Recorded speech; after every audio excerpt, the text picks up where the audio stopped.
How's it going, everybody? I have been streaming a ton of games recently over on our Twitch channel, twitch.tv/EPN. I hope you are following that channel, and I wanted to talk about a few of them today right now, and I guess the theme is we are diving in underwater. The first one that I will talk about is Under the Waves.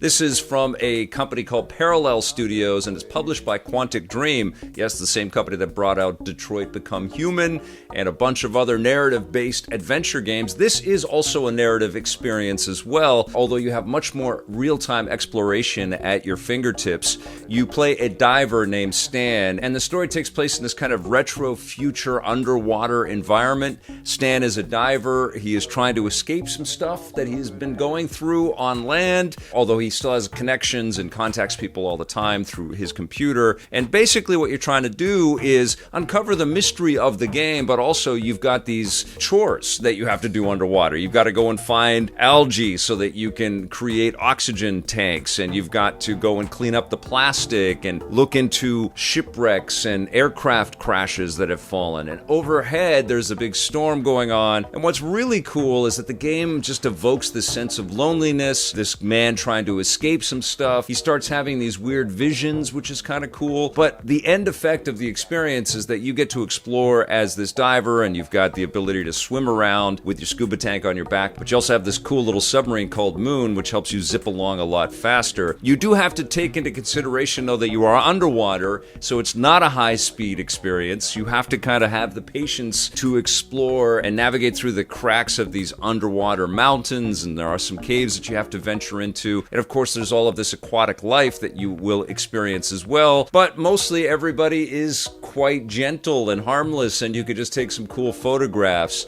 I did find it a bit weird that you could actually run out of how many photos that you could take, because the game is quite beautiful. And I also found it maybe a little too slow-paced. I did love the Blade Runner-esque music in the game. I love the atmosphere of the game. It is hypnotic. It's just, you have to kind of slow your life down to kind of appreciate it. It's still cool, though. It's definitely worth checking out. I loved streaming it, and the response when I streamed it was pretty damn positive. I've still got some more to play of Under the Waves, but I'm going to give what I've played so far a 7.5 out of 10.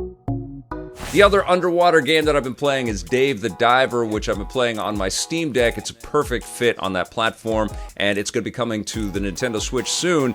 You have to keep your eyes out for this game. It is really cool. Again, it's a slow burn because you have to go under the water and you encounter sea life. This time you're harpooning the sea life and collecting all kinds of fish, because you're also helping to run a sushi restaurant, which gives it this kind of weird dynamic. You're actually going into the ocean and collecting the food that your customers are going to eat later. And I guess it gives us a view of this symbiotic relationship, the fish fueling the people above land. Although Under the Waves, I think, does a much better job at kind of projecting the idea of keeping the oceans clean. You're rewarded for all the junk you pick up. Not quite so much in Dave the Diver, but what's cool about Dave the Diver is that the sushi elements are really fun. You're selecting the menu items, and you're researching new dishes, and you're trying to keep your customers happy. They actually will respond on an app, and they'll rate their experience in your sushi restaurant. That's all fun. The diving mechanics are really fun, but there's other things that are constantly sort of bubbling up in this game. Other secrets and surprises, which I won't spoil too much here, but there's mysteries to unlock and all kinds of really cool cut sequences. I love the retro pixel art look of everything as well. It's hyper detailed. You can tell what every fish is, even the tiny little ones to the giant sharks that will chase you and scare the crap out of you. There's some combat that you have to get into. There's definitely some survival sort of instincts that have to come into play, and it's really fun to make your sushi restaurant kick ass as well. Dave the Diver is a fantastic surprise. Again, I haven't finished this game, but I've been loving playing it. I'm going to give what I've played so far an 8.5 out of 10.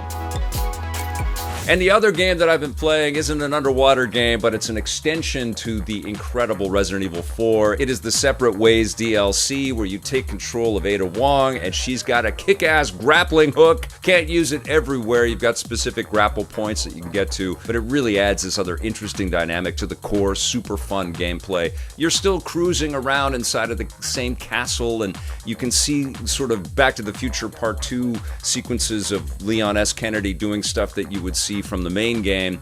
and it's just super fun to take control of this awesome character. It's super fast. I think you feel even more badass than Leon, but it's just so much fun to play this. The DLC isn't free, it's $10 US, but I think there's more than enough content in there to justify it. It's a great extension to the core lore of Resident Evil 4 and that incredible experience. It's a great add-on for sure. It's not a super long experience, but every minute spent in it is fun. I had a huge smile on my face when I was streaming this one. This is absolutely a must-buy for fans of Resident Evil 4. Although I will say there likely will be a bundle of everything. So if you are overloaded with lots of good stuff to play right now and you haven't picked up Resident Evil 4 yet, it might not be a bad idea to wait a little bit because some kind of collected edition I'm sure will be coming down the road.